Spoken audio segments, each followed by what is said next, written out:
ಪ್ರೀತಿಯ ವಿದ್ಯಾರ್ಥಿಗಳೇ, ಇಂದಿನ ತರಗತಿಯಲ್ಲಿ ಪೊಲೀಸರು ವೈರಿ ದೇಶದವರನ್ನ ಮನೆಯಲ್ಲಿ ಹುಡುಕುವರು, ಮುದುಕಿ ನವವಧುವಾಗಿ ಬಂದ ಸಂದರ್ಭವನ್ನ ವಿವರಿಸುವಳು, ಮುದುಕಿಯ ಗಂಡ ಯುದ್ಧಕ್ಕೆ ಹೋಗಿ ವಾಪಸ್ ಬಾರದಿರುವ ಸ್ಥಿತಿಯ ಬಗ್ಗೆ ವಿವರಣೆಯನ್ನು ನೀಡ್ತಾಳೆ. ಸೈನಿಕರ ಉಡುಪಿನಲ್ಲಿದ್ದ 4-5 ಜನರು ಯಾರಾದರೂ ಗಾಯಗೊಂಡು ಸೈನಿಕರು ಈ ಕಡೆ ಬಂದಿದ್ದಾರೆಯೇ ಎಂದು ಕೇಳುತ್ತಾ ಒಳನುಗ್ಗಿದರು. ಸರಿ, ಇವಳು ತನ್ನ ಮೊಮ್ಮಗುವನ್ನ ಸುತ್ತಿ ಪಕ್ಕದಲ್ಲಿಡ್ತಾಳೆ, ಸೊಸೆಗೆ ಸ್ನಾನ ಮಾಡಿಸ್ತಾಳೆ. ಸರಿ ಅಂದ್ಬಿಟ್ಟು ಹೊರಗಡೆ ಹೋಗಿ ಬಾಗಿಲನ್ನ ತೆಗಿತಾಳೆ.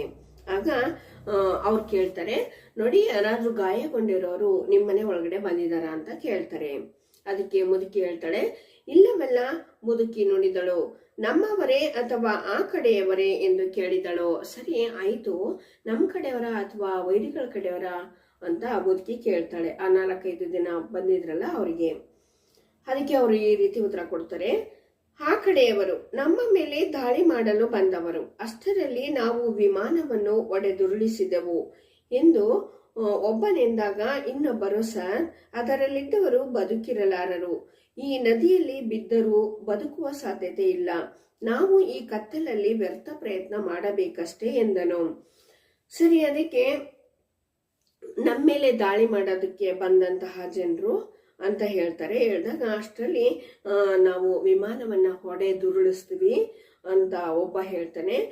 ಇನ್ನೊಬ್ಬ ಇದ್ದವನು, ಸರ್, ವಿಮಾನ ಹೊಡೆದುರುಳಿದ ಮೇಲೆ ಬದುಕಿರುವಂತಹ ಸಾಧ್ಯತೆ ಕಮ್ಮಿ ಇರುತ್ತೆ, ನಾವು ಸುಮ್ಮನೆ ವ್ಯರ್ಥ ಪ್ರಯತ್ನ ಮಾಡ್ಬೇಕಷ್ಟೇ, ಹುಡ್ಕೋಣ ಆಯ್ತು ಅಂತ ಹೇಳ್ತಾರೆ. ಆದರೂ ಆ ಮನೆಯಲ್ಲೊಮ್ಮೆ ನೋಡಿಬಿಡಿ, ಅಪ್ಪಣೆ ಕೊಟ್ಟನಾತ ಉಳಿದವರು ಹೊಳವಕ್ಕರು. ಮುದುಕಿ ಅಳುತ್ತಾ, ಸರಿ ಆಯ್ತು, ಅಲ್ಲಿ ಇದ್ದಂತಹ ಮುಖ್ಯಸ್ಥರಲ್ಲಿ ಒಬ್ಬ ಹೇಳ್ತಾನೆ, ಆಯ್ತು ಬಿಡಿ, ಮನೆಯನ್ನ ಒಮ್ಮೆ ನೋಡ್ಬಿಡಿ ಅಂತ ಹೇಳಿದಾಗ ಉಳಿದವರೆಲ್ಲರೂ ಹೋಗಿ ಮನೆಯನ್ನ ನೋಡ್ತಾರೆ. ಮುದುಕಿ ಅಳ್ತಾ ಕೂತ್ಕೋತಾಳೆ. ನೋಡಿ, ನನ್ನ ಮೊಮ್ಮಗುವಿನ ಹೆಣವಿದೆ ಅಲ್ಲಿ, ಅದನ್ನು ನೋಡಿ. ಈ ಯುದ್ಧ ನನ್ನ ಮೊಮ್ಮಗುವನ್ನು ಉಳಿಸಲಿಲ್ಲವಲ್ಲ.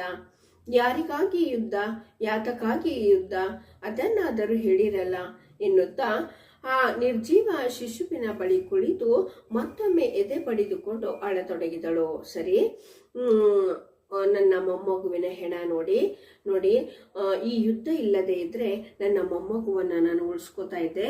ಯಾರಿಗಾಗಿ ಯುದ್ಧ ಮಾಡ್ತಾ ಇದ್ದೀರಾ, ಯಾತಕ್ಕೋಸ್ಕರ ಯುದ್ಧ ಮಾಡ್ತಾ ಇದ್ದೀರಾ ಅಂತ ತನ್ನ ನಿರ್ಜೀವ ಮಗುವನ್ನ ತೋರಿಸ್ಕೋತಾ ಎದೆಯನ್ನ ಬಡ್ಕೋತಾ ಅಳೋದಕ್ಕೆ ಮುದುಕಿ ಶುರು ಮಾಡ್ತಾಳೆ. ಬಂದವರು ಮಗುವಿನ ಮೃತ ದೇಹವನ್ನು ದಿಟ್ಟಿಸಿದರು. ಕೋಣೆಯಲ್ಲಿ ಹರಳಿದ್ದ ಹಸಿ ನೆತ್ತರ ವಾಸನೆ ಅವರ ಮೂಗಿಗೆ ಬಡಿಯಿತು. ಬಂದವರು ನಿಶ್ಶಬ್ದವಾಗಿ ಹೊರ ನಡೆದರು.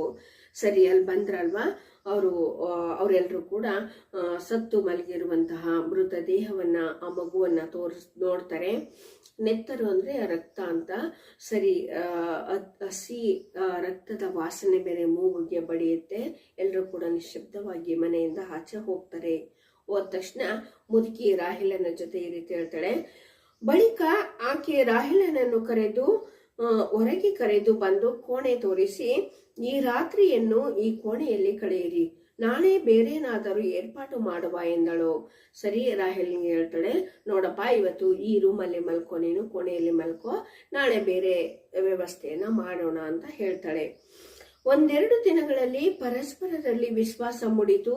ಇಬ್ಬರು ಪರಸ್ಪರರಲ್ಲಿ ಸುಖ ದುಃಖಗಳನ್ನು ಹಂಚಿಕೊಂಡರು. ಮುದುಕಿಯೇ ಮೊದಲು ತನ್ನ ಕಡತ ಬಿಚ್ಚಿದಳು. ಸರಿ, ಇದೇ ರೀತಿ 1-2 ದಿನ ಕಳೆದ್ಮೇಲೆ ಇಬ್ರು ಕೂಡ ಕಷ್ಟ ಸುಖವನ್ನ ಮಾತಾಡ್ತಾ ಇದ್ರು. ಅಂದ್ರೆ ರಾಹಿಲ ಮತ್ತೆ ಮುದುಕಿ ಇಬ್ರು. ಮೊದಲು ಮುದುಕಿನೇ ತನ್ನ ಹಿಂದೆ ಏನೆಲ್ಲ ನಡತ್ತೋ ಅದನ್ನ ಹೇಳೋದಕ್ಕೆ ಶುರು ಮಾಡ್ತಾಳೆ. ಕಡತ ಅಂದ್ರೆ ಮದುವೆ ಆಗಿ ಬಂದಾಗ್ಲಿಂದ ಏನೆಲ್ಲ ನಡೆಯುತ್ತೆ ಅದನ್ನ ಹೇಳೋದಕ್ಕೆ ಶುರು ಮಾಡ್ತಾಳೆ. ನೋಡಪ್ಪ, ನಾನು ಈ ಊರಿಗೆ ಬಂದು 50 ವರ್ಷಗಳಾದರೂ ಆಗಿರಬಹುದು. ಮದುವೆಯಾಗಿ ನವವಧುವಾಗಿ ಈ ಊರನ್ನು ಪ್ರವೇಶಿಸಿದೆ. ಕೆಲವು ಕಾಲ ನೆಮ್ಮದಿಯಿಂದಲೇ ಇದ್ದೆವು.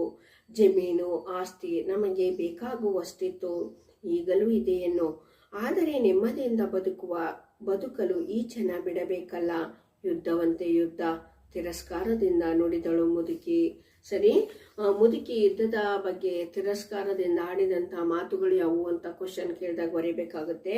ಏನಂತ ಅವಳೇನಂತ ಹೇಳ್ತಾಳೆ, ನೋಡಪ್ಪ, ನಾನು ಮದುವೆ ಆಗಿ 50 ವರ್ಷ ಆಯ್ತು ಈ ಮನೆಗೆ ಬಂದಾಗ ನಾನು ನವವಧುವಾಗಿ ಈ ಮನೆಗೆ ಬಂದೆ. ಆವಾಗ್ಲಿಂದ ಇವಾಗ್ಲೂ ಕೂಡ ನಾವು ನೆಮ್ಮದಿಯಿಂದನೇ ಇದ್ದೀವಿ.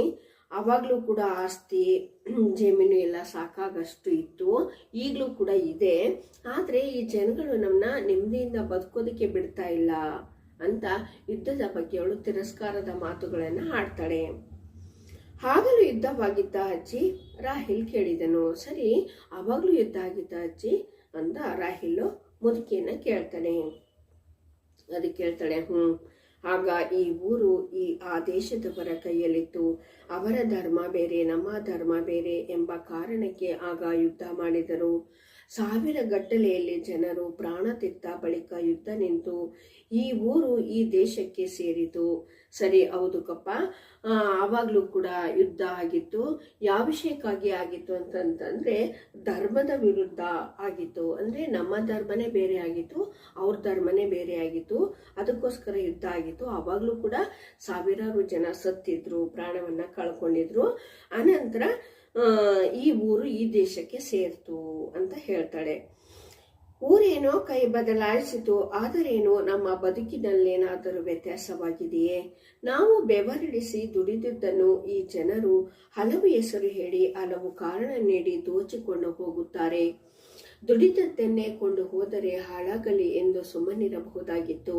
ಮನೆಯ ಮಕ್ಕಳನ್ನು ಯುದ್ಧಕ್ಕೆ ಕರೆದೊಯ್ಯುತ್ತಾರಲ್ಲ, ಇವರ ಮನೆ ಹಾಳಾಗ ನೆಲಕ್ಕೆ ಕೈ ಬಡಿದು ಶಪಿಸಿದಳು ಮುದುಕಿ. ಸರಿ ಆಯ್ತಪ್ಪ, ಅವರು ಯುದ್ಧ ಮಾಡುತ್ತಾರೆ. ಸರಿ, ಈಗ ನಾವು ಬೆವರಳಿಸಿ ಕಷ್ಟಪಟ್ಟು ದುಡಿದಿರುವಂತಹ ಹಣವನ್ನ ಯಾವ್ಯಾವುದೋ ಕಾರಣಗಳನ್ನ ಹೇಳಿ ವಸೂಲಿ ಮಾಡ್ತಾರೆ. ದುಡ್ದನ್ನೆಲ್ಲ ಅರ್ಧಕ್ಕರ್ಧ ಅವ್ರಿಗೆ ಕೊಡಬೇಕಾಗುತ್ತೆ ಅಂತ ಹೇಳಿ ಅವ್ರ ಮನೆ ಹಾಳಾಗ ಅಂತ ಬೈಯೋದಕ್ಕೆ ಶುರು ಮಾಡ್ತಾಳೆ ಮುದುಕಿ. ಶಾಪವನ್ನ ಹಾಕ್ತಾಳೆ. ಈಗ ನಿಮ್ಮ ಮಗನೆಲ್ಲಿದ್ದಮ್ಮ, ಎಲ್ಲಿದ್ದಾನಮ್ಮ? ರಾಹಿಲ್ ಕೇಳಿದನು. ಆಯ್ತು ಅಮ್ಮ, ಈಗ ನಿಮ್ಮ ಮಗ ಎಲ್ಲಿದ್ದಾನೆ ಅಂತ ಕೇಳ್ತಾನೆ. ಯುದ್ಧಕ್ಕೆ ಹೋಗಿದ್ದಾನೆ. ನನ್ನ ಮಗನಿನ್ನು ಚಿಕ್ಕ ಹುಡುಗನಿದ್ದಾಗ ಯುದ್ಧಕ್ಕೆ ಹೋದ. ಅವನ ತಂದೆ ಹಿಂತಿರುಗಲಿಲ್ಲ. ಸರಿ, ನಿಮ್ಮ ಮಗ ಎಲ್ಲಿ ಹೋಗಿದ್ದಾನೆ ಅಂತ ಕೇಳಿದ್ನಲ್ವಾ, ಅದಕ್ಕೆ ಮುದುಕಿ ಹೇಳ್ತಾಳೆ, ಯುದ್ಧಕ್ಕೆ ಹೋಗಿದ್ದಾನಪ್ಪ. ಅವನ ತಂದೆನೂ ಕೂಡ ಯುದ್ಧಕ್ಕೆ ಹೋಗಿದ್ರು, ಮತ್ತೆ ವಾಪಸ್ ಬರಲಿಲ್ಲ ಅಂತ ಹೇಳ್ತಾಳೆ. ಎದೆ ತುಂಬ ಬೂದಿ ಮುಚ್ಚಿದ ಕೆಂಡ, ಎದೆಯ ಗಾಯ ಇಂದಿಗೂ ಇದೆ. ನೋಡು, ಎಲ್ಲ ದುಃಖ ನುಂಗಿಕೊಂಡು ಮಗನನ್ನು ಸಾಕಿ ಸಲಹಿದೆ.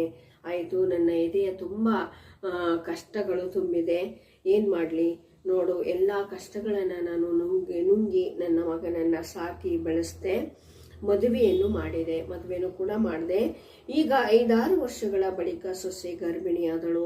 5-6 ವರ್ಷ ಆದ್ಮೇಲೆ ನನ್ನ ಸೊಸೆ ಗರ್ಭಿಣಿಯಾಗಿದ್ಲು. ಮನೆಯಲ್ಲೊಂದು ಪುಟ್ಟ ಮಗುವಿನ ಅಳು ಕೇಳಲು ನನ್ನ ಮಗನು ತುದಿಗಾಲಲ್ಲಿ ನಿಂತು ಕಾಯುತ್ತಿದ್ದನು. ಇದುವರೆಗೂ ಕೂಡ ನನ್ನ ಮಗನೂ ಕೂಡ 5-6 ವರ್ಷದಿಂದ ಮಕ್ಕಳಿರ್ಲಿಲ್ಲ ಅಲ್ವಾ, ಆ ಮಗುವಿಗಾಗಿ ನನ್ನ ಮಗನೂ ಕೂಡ ತುದಿಗಾಲಲ್ಲಿ ಕಾಯ್ಕೊಂಡು ನಿಂತಿದ್ದ. ಅಷ್ಟರಲ್ಲಿ ಯುದ್ಧ ಬಂತು. ಅಷ್ಟರಲ್ಲಿ ಮತ್ತೆ ಯುದ್ಧ ಶುರುವಾಯಿತು. ಈಗ ಯುದ್ಧಕ್ಕೆ ಹೋಗಿದ್ದಾನೆ. ಅವನೊಮ್ಮೆ ಹಿಂತಿರುಗಿ ಬಂದಿದ್ದರೆ ಸಾಕಾಗಿತ್ತು. ಅವನು ಈ ಯುದ್ಧ ಮುಗಿಸ್ಕೊಂಡು ವಾಪಸ್ ಬಂದಿದ್ರೆ ಸಾಕಾಗಿತ್ತು. ಈ ವಿಷಯ ತಿಳಿದು ಅವನೆಷ್ಟು ಸಂಕಟ ಪಡುತ್ತಾನೋ. ಕೊನೆಯ ಮಾತನ್ನು ಹೇಳುವಾಗ ಮುದುಕಿಯ ಕಂಠ ಗದ್ಗದವಾಗಿ ಮುಂದೆ ಮಾತೆ ಹೊರಡಲಿಲ್ಲ. ಸರಿ, ಅವನೊಮ್ಮೆ ಯುದ್ಧ ಮುಗಿಸ್ಕೊಂಡು ವಾಪಸ್ ಬಂದಿದ್ರೆ ಸಾಕಾಗ್ತಾ ಇತ್ತು. ಅಕಸ್ಮಾತ್ ಯುದ್ಧ ಇಲ್ಲ ಅಂತಂದ್ರೆ ಆ ಮೊಮ್ಮಗುವನ್ನ ಉಳಿಸ್ಕೊತಾ ಇದ್ವಿ. ಈ ವಿಷಯವನ್ನ ಕೇಳಿ, ಮಗು ಸತ್ತಿರುವಂತ ವಿಷಯವನ್ನ ಕೇಳಿ ನನ್ನ ಮಗ ಎಷ್ಟು ಸಂಕಟ ಪಡ್ತಾ ಇದ್ನೋ ಏನೋ ಗೊತ್ತಿಲ್ಲ ಅಂತ ಹೇಳ್ತಾಳೆ. ಕೊನೆಯ ಮಾತುಗಳನ್ನ ಹಾಡಬೇಕಾದ್ರೆ ಅವಳಿಗೆ ಮಾತುಗಳೇ ಹೊರಡೋದಿಲ್ಲ. ಅಷ್ಟು ಕಷ್ಟದ ಸನ್ನಿವೇಶ ಆ ಮುದುಕಿಗೆ ಇದೆ. ಇಲ್ಲಿಗೆ ಯುದ್ಧ ಪಾಠ ಮುಕ್ತಾಯವಾಯಿತು. ಎಲ್ಲರೂ ಕೂಡ ಲೈಕ್ ಮಾಡಿ, ಶೇರ್